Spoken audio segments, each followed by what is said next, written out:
ಶ್ರೀತಾಂತರ ಎಲ್ಲಿ ಹೊಂಟಿದೆಯಾ? ನಿಮ್ಮ ಅಣ್ಣನವರಿಗೆ ಆಶೀರ್ವಾದ ಪಡೆಯಲು ಹೊರಟಿದ್ದೆ. ಯಾಕೆ ವಿಜಯ್? ಹಾ, ಹೋಗ್ಲಿ ಬಿಡು. ನಿನ್ನ ತೆಂಗಿನಕಾಯಿ ವ್ಯಾಪಾರ ಹೇಗೆ ನಡೆದಿದೆ? ವಿಶಾಲಾದೇವಿಯವರೇ, ಅಂದು ನೀವು ಅಪರೂಪವಾಗಿ ನನಗೆ ಭೇಟಿಯಾಗಿ ನಿಮ್ಮ ಅಣ್ಣನವರಿಂದ ಹಣ ಸಹಾಯ ಮಾಡಿದ್ದರಿಂದ ನನ್ನ ಉದ್ಯೋಗ ಸುಗಮವಾಗಿ ಸಾಗಿದೆ. ಅದು ಅಲ್ಲದೆ ಆ ಪಾಪೇಶ್ವರ ಆಶೀರ್ವಾದದಿಂದ ಹಣ ಸಂಪಾದನೆ ಮಾಡಿದ್ದೇನೆ. ಹಾ ನೋಡು ವಿಜಯ್, ನೀವು ತಪ್ಪ ತಿಳಿದುಕೊಂತ ನಾನೊಂದು ಮಾತು ಕೇಳ. ಅದಾವ ಮಾತು ಕೇಳು ವಿಶಾಲ. ನೀವು ನನಗೆ ಮಾತು ಕೊಡಿ. ಆ ಪಾಪೇಶ್ವರ ಮೇಲೆ ಪ್ರಮಾಣ ಮಾಡಿ ಹೇಳ್ತೇನೆ, ಅದಾವ ಮಾತು ಹೇಳು ವಿಶಾಲ. ನೋಡಿ ವಿಜಯ್, ನೀವು ನನ್ನನ್ನು ಮದುವೆ ಆಗ್ಬೇಕು. ವಿಶಾಲ, ಹೌದು ವಿಜಯ್. ಎಂತ ಅಗ್ನಿ ಪರೀಕ್ಷೆಯಲ್ಲಿ ನೂಕಿದ ನನ್ನಿಂದ ವಚನವನ್ನು ತೆಗೆದುಕೊಂಡು ವಿಶಾಲ, ನಿಮ್ಮ ಅಣ್ಣನವರ ಘನತೆ ಗೌರವವನ್ನು ಕಂಡು ಅವರು ನೋಡಿದವರನೊಂದಿಗೆ ಮದುವೆಯಾಗು. ಈ ಅನಾಥ ಬಡವನನ್ನು ಮದುವೆಯಾಗಿ ನೀನ್ಯಾವ ಸುಖ ಕಾಣುವೆ? ನೋಡಿ ವಿಜಯ್, ಮದುವೆ ಆದ್ರೆ ನಿನ್ನನ್ನು ಮಾತ್ರ, ಮದುವೆ ಆಗದೆ ಹೋದ್ರೆ ಈ ಜನ್ಮದಲ್ಲಿ ನಾನು ಮದುವೆನೇ ಆಗುವುದಿಲ್ಲ. ವಿಶಾಲ, ನಾನು ನಿನ್ನ ಮದುವೆ ಆಗಲು ಒಪ್ಪಿಕೊಳ್ಳುತ್ತೇನೆ, ಆದರೆ ನಿಮ್ಮ ಅಣ್ಣನವರು ಒಪ್ಪಬೇಕಲ್ಲ. ನೋಡಿ, ನನ್ನ ಅಣ್ಣನ ಒಪ್ಪಿಗೆ ಜವಾಬ್ದಾರಿ ನನಗೆ, ಅದನ್ನು ಬಿಟ್ಬಿಡಿ. ನೀವು ಮಾತ್ರ ಒಪ್ಲೇಬೇಕು. ಆಯ್ತು ವಿಶಾಲ, ನಾನು ನಿನ್ನನ್ನು ಧರ್ಮ ಪತ್ನಿಯಾಗಿ ಒಪ್ಪಿಕೊಳ್ಳುತ್ತೇನೆ. ನಿಮ್ಮ ಅಣ್ಣನವರ ಒಪ್ಪಿಸುವ ಭಾರ ನಿನ್ನದು. ಆಯ್ತು ವಿಜಯ್, ನೀ ಒಪ್ಪಿದಲ್ಲ, ನನಗೆ ಇವತ್ತು ಮನಸ್ಸಿಗೆ ತುಂಬಾ ಸಂತೋಷವಾಯ್ತು ನೋಡು. ಹಾಗಿದ್ದರೆ ಬಾ ವಿಶಾಲ, ಆಕಾಶದ ಎತ್ತರಕ್ಕೆ ಹಾರಿ ಹೋಗಿ ನಾವು ಪಕ್ಷಿಗಳಂತೆ ಹಾರಾಡೋಣ. ಆಯ್ತು.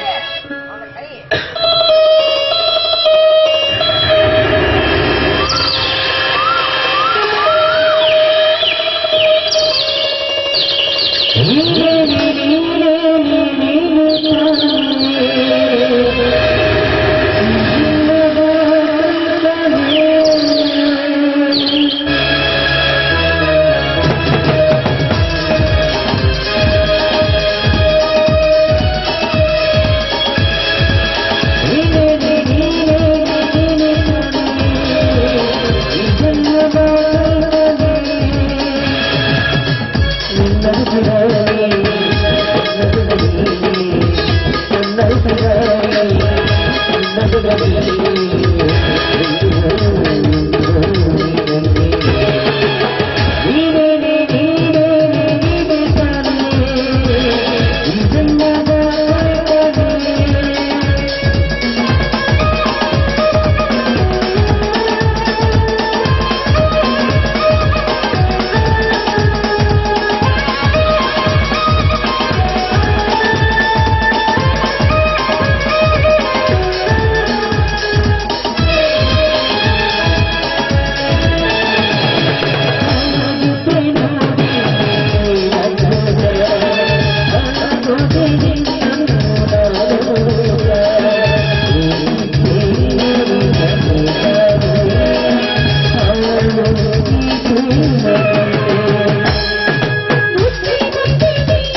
ನಿಮ್ಮ ಅಣ್ಣನವರನ್ನು ಒಪ್ಪಿಸು ಆದಷ್ಟು ಬೇಗ.